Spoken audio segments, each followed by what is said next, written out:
નમસ્કાર, હું રાજ. આપ જોઈ રહ્યા છો સ્પાર્ક ટુડે ન્યૂઝ. બનાસકાંઠાના ભાભર તાલુકામાં ચેમ્બુઆ માઇનોર કેનાલમાં પાણી ન મળતા ખેડૂતોમાં ભારે રોષ જોવા મળી રહ્યો છે. સુથાર નેસડી અને ચેમ્બુઆ ગામમાંથી પસાર થતી આ કેનાલમાં ઘાસ, ઝાડીઓ અને કાદવ ભરાઈ જતા ખેડૂતો જાતે જ કેનાલની સાફ સફાઈ કરતા નજરે પડ્યા છે. ખેડૂતોનું કહેવું છે કે સમયસર કેનાલની સફાઈ ન થવાને કારણે સિંચાઈનું પાણી મળતું નથી, જેના કારણે ખેતી પર ગંભીર અસર પડી રહી છે. ખેડૂતોએ તંત્રને તાત્કાલિક કેનાલની સફાઈ કરી તેમાં પાણી છોડવાની માંગ કરી છે. સાથે જ ચેતવણી આપી છે કે જો વહેલી તકે સમસ્યાનો ઉકેલ નહીં આવે તો ઉગ્રથી ઉગ્ર આંદોલન કરવામાં આવશે. વાવથરા જિલ્લામાં ખાસ કરીને ખેડૂતોને અવારનવાર તકલીફ વેઠવી પડી રહી છે. ખેડૂત આ જગતનો તાત તરીકે ઓળખાતો એક ખેડૂત અવારનવાર ક્યાંક ને ક્યાંક રાતા પાણી રોવાનો ખેડૂતને વારો આવી રહ્યો છે. કેમ કે ખેડૂતને ક્યાંક ને ક્યાંક બિયારણના ભાવ, બિયારણ મોંઘા, ખાતર મોંઘા જેવી અનેક પરિસ્થિતિઓનો ખેડૂતો સામનો કરી ચૂક્યો છે. તેમજ જે ખેડૂત પકવે છે અનાજ, પણ એ અનાજનો ભાવ કોઈ બીજા નક્કી કરે છે. કરીને વાવથરા જિલ્લાના અહીંયા જે ગ્રામીણ વિસ્તાર છે, અહીંયા ગામડાઓમાં કેનાલો તો બનાવી છે. અહીંયા કેનાલ જોઈ શકો છો કે અહીંયા કેનાલ તો બનાવી છે જે ખેડૂતોના હિત માટે, પણ અહીંયા આ ખેડૂતોએ ત્યારે છાસવારે અહીંયા પાણી જોવા મળે છે ખેડૂતોને. તેમજ અહીંયા ખાસ કરીને એ જ ખેડૂતો અત્યારે જાતે સાફ સફાઈ કરવા માટે મજબૂર બન્યા છે. ત્યારે અહીંયા મારી સાથે ચેમ્બુઆ માઇનોર કેનાલ ઉપર છું અને અહીંયા મારી સાથે અત્યારે એના સ્થાનિક ખેડૂતો છે.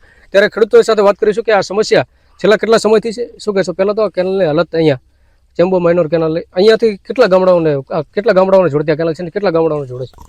અહીંથી અબાળા, વડાણા ને સુથાર નેસડી ને ચેમ્બુઆ, ચેમ્બુ 4 ગામ. ખાસ કરીને કેટલા સમયથી આની આ તકલીફ છે? આ ખાસ કરીને 2024 થી. 2024 થી. હા. શું કહેશો? અત્યારે જાતે સાફ સફાઈ કરવા માટે મજબૂર બન્યા છો? કેટલા સમયથી આ સાફ સફાઈ ચાલે?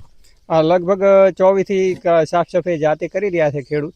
કોઈ અધિકારી કોઈ આનું નિર્ણય લેતા નથી.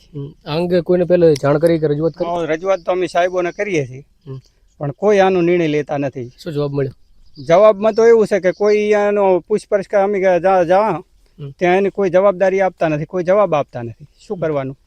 શું કહેશો? આ ખેડૂતને એક જગતના તાત તરીકે ઓળખે છે લોકો. જગતનો તાત કહેવાય છે. આમ તો જય જવાન જય કિસાન નારા સાથે પણ ખેડૂતને એક ઓળખાણ આગળ આપવામાં આવે છે, પણ એ જ ખેડૂત અત્યારે આ તકલીફ બેઠી રહ્યા છે. અને અત્યારે ખાસ કરીને તમે અહીંયા ભૂખ્યાને તરસ્યા. અહીંયા કેટલાય ખેડૂતો મોટી સંખ્યામાં આજે વહેલી સવારથી જ અહીંયા સાફ સફાઈ કરી રહ્યા છો, પણ છતાં પણ તંત્રના પેટનું પાણી નથી હલતું. અને તમે હાલ ખાસ કરીને જે કોલ ઉપર વાત કરી કોઈ સાથે, સુપરવાઇઝર સાથે, તો ત્યાંથી શું જવાબ મળ્યો તમને? ત્યાંથી એવો જવાબ મળ્યો કે આ કોઈ અત્યારે કાંઈ કામ થાય એમ નથી 1 મહિના સુધી. તો 1 મહિના સુધી પાણી ના આવે તો ખેડૂતને શું કરવાનું? તો હવે અમે અમારી રાતે જ્યાં કેનાલ લીક થઈ એ અમારે સિમેન્ટ લાવશું, કોઈ રેત લાવશું અને એ કેનાલને રાતે બનાવી અને પાણી ચાલુ કરાવશું, પાણી મળે તો. આ સાફ સફાઈ ખાસ કરીને આટલામાં જ કે અહીંયા આખી કેનાલમાં? આખી કેનાલમાં કરી રહ્યા. કેટલી વાર સાફ સફાઈ કરવામાં આવી કોઈ તંત્ર દ્વારા કે ના? કોઈ તંત્ર નહીં. આ બધા ખેડૂતો પોતાની જાતે કરી રહ્યા છે. કેટલી વખત કરી તમે કેનાલ સાફ સફાઈ? લગભગ 3-4 વખત. 3 થી 4 વખત. હા. શું કહેશો વડીલ, આટલી ઉંમરે પણ અહીંયા ખાસ કરીને અહીંયા કેનાલની અંદર ઉભા છો અને ખાસ કરીને પાણી માટે અત્યારે કેનાલના પાણી માટે વળખા ભરી રહ્યા છે. શું આ ખેડૂતની દિશા? ખૂબ દિશા ખરાબ છે. ભ્રષ્ટાચાર સરકાર છે. કોઈ ખેડૂતોનું વાત સાંભળતા નથી. સાહેબો અધિકારીઓને વારંવાર સર્વે કરે છે, કેનાલ મોટી કરશું, કેનાલ મોટી કરશું, પણ એનો કોઈ નિરાકાર આવતો નથી. છેલ્લા 4-5-24 થી આ ખેડૂતોને બિલકુલ છાંટો પાણી મળતું નથી. એક બાજુ વરસાદ નથી.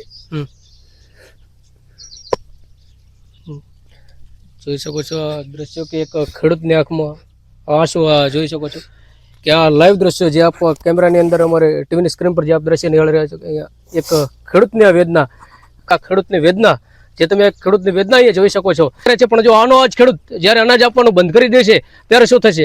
ખાસ કરીને અહીંયા ખેડૂતોની પરિસ્થિતિ આ જ છે. આ એક જોઈ શકો છો કે એક વડીલ પણ ભાવુક થઈ ગયા છે. તો તમે વિચાર કરો કે અહીંયા આ પરિસ્થિતિ અતિ ભારે કેટલી અહીંયા ખરાબ હોઈ શકે, આનાથી વધારે પરિસ્થિતિ કેટલી ખરાબ હોઈ શકે. ત્યારે અહીંયા ખાસ કરીને કોન્ટ્રાક્ટરો, અધિકારીઓ અને સુપરવાઇઝરો દ્વારા ખેડૂતોને એક જ જવાબ આપવામાં આવે છે કે થઈ જશે એટલે કરીશું, થઈ જશે એટલે કરીશું, પણ કરશો ક્યારે? મેન સવાલ આ થાય. ત્યારે અહીંયા ખાસ કરીને આ બધા જ પરિવારવાળા ખેડૂતો છે, તેમના બાળકો, તેમને પરિવારવાળા ખેડૂતો છે અને ખાસ કરીને અહીંયા સવારથી જ વહેલી સવારથી જ અહીંયા કામ કરી રહ્યા છે. તેમજ આ કાદવ કીચડમાં તેઓના પગ પડે જોઈ શકો છો કે અહીંયા કોઈ પણ જાતની ચિંતા કર્યા વગર તેઓ એક પાણી માટે અહીંયા વળખા મરી રહ્યા છે. કેટલા દિવસથી? શું કહો છો? 2 દિવસથી કામ ચાલુ છે. અને પાણીનો કોઈ એક બાજુ વરસાદની ખેંચ છે ને કેનાલનું પાણી મળતું નથી. ખેડૂતોને જીવવું બહુ મુશ્કેલ છે. જો બધા ખેડૂતો સાથ સહકાર આપે અને કોઈ સરકાર આ નિર્ણય ઉપર વારંવાર રિક્વેસ્ટ કરતા પણ કોઈ તપાસ લેતા નથી અને અધિકારીઓથી વારંવાર વાતચીત થાય છે કે કેનાલ સાફ થાય અને કેનાલ સાફ થતી નથી અને ખાલી આમતા ફોટા પાડી અને ટેન્ડર પાસ થઈ જાય છે અને ખેડૂતોને પૂરતું પાણી મળતું નથી અને ટેન્ડર પાસ એમને એમ કરી નાખે છે ફોટા પાડી ખાલી આમતા એડિટિંગ માટે અને ખેડૂતોને બહુ તકલીફ છે, વરસાદ થતો નથી અને પાણી બહુ છોડવામાં આવે પણ તોય છતાં પાણી હજી કેનાલ સાફ ના થવાના કારણે પાણી પૂરતું પહોંચતું નથી ચેમ્બુઆ ડિસ્ટ્રિક્ટમાં. આગામી સમયમાં પણ આ કેનાલ સાફ સફાઈ કરવામાં નહીં આવે અને પાણી છોડવામાં નહીં આવે તો આગળની રણનીતિ શું, ખેડૂતો શું કરશે આગળ? ખેડૂતોને બહુ તકલીફ છે, ખેડૂતોને વરસાદ થતો નથી. આંદોલન જો પાણી ના આવે તો આ કેનાલ ઉપર જાહેર આંદોલન કરવું પડશે અને ખેડૂત જાગૃત ન થાય ત્યાં સુધી કોઈ પાણીનું નિરાકરણ નથી આવે એમ. ચોક્કસથી તો આ દ્રશ્યો અહીંયા કેમેરામેનને કહીશ કે જે દ્રશ્યો બતાવે કે અહીંયા કેનાલ છે જે ચેમ્બુઆ માઇનોર કેનાલ, આ કેનાલ અહીંયાથી અત્યારે તમે જે ટીવીની સ્ક્રીન પર જોઈ રહ્યા છો કે આ સાફ સફાઈ કરેલી કેનાલ છે પણ આ ખેડૂતો દ્વારા જાતે કરવામાં આવી છે અને આ કેનાલની હાલત અહીંયા પાછળ કેમેરામેનને કહીશ કે જે દ્રશ્યો બતાવે આ જે ટીવીની સ્ક્રીન પર જે દ્રશ્યો નિહાળી રહ્યા છો કે અહીંયા આ જ કેનાલ જે પહેલાં આ રીતે હતી પણ અહીંયા ખેડૂતો રાત દિવસ એક કરી રાત દિવસ તકલીફ વેઠી અને આ ખેડૂતો દ્વારા અહીંયા જાતે જ કેનાલ સાફ સફાઈ કરવામાં આવી રહી છે. તેમજ અહીંયાના ખેડૂતોની માગણી છે કે અહીંયા કેનાલનું પાણી ક્યારેય પણ છોડવામાં નથી આવતું. જો છોડવામાં આવે તો આંતરે દિવસે છાસવારે પાણી અહીં છોડવામાં આવે છે અને પાણી છોડવામાં ક્યાંક ને ક્યાંક આંતરે દિવસે પાણી છોડવામાં આવતા ખેડૂતોને ક્યાંક ને ક્યાંક પાકમાં પણ મોટા પાયે નુકસાન પણ થાય છે. ત્યારે અત્યારે હાલ અહીંયાના સ્થાનિક ખેડૂતો જણાવી રહ્યા છે કે જો આગામી સમયમાં પણ આ કેનાલની સાફ સફાઈ કરવામાં નહીં આવે તેમજ પાણી છોડવામાં નહીં આવે તો આગળના સમયમાં ખૂબ જ ઉગ્ર આંદોલન કરવાની ખેડૂતો અહીંયા ચીમકી પણ ઉચ્ચારી રહ્યા છે. નમસ્કાર, હું કેમેરામેન શૈલેષ ઠાકોરની સાથે દેવરાજજી Thakor, spark today news, Vav Tharad.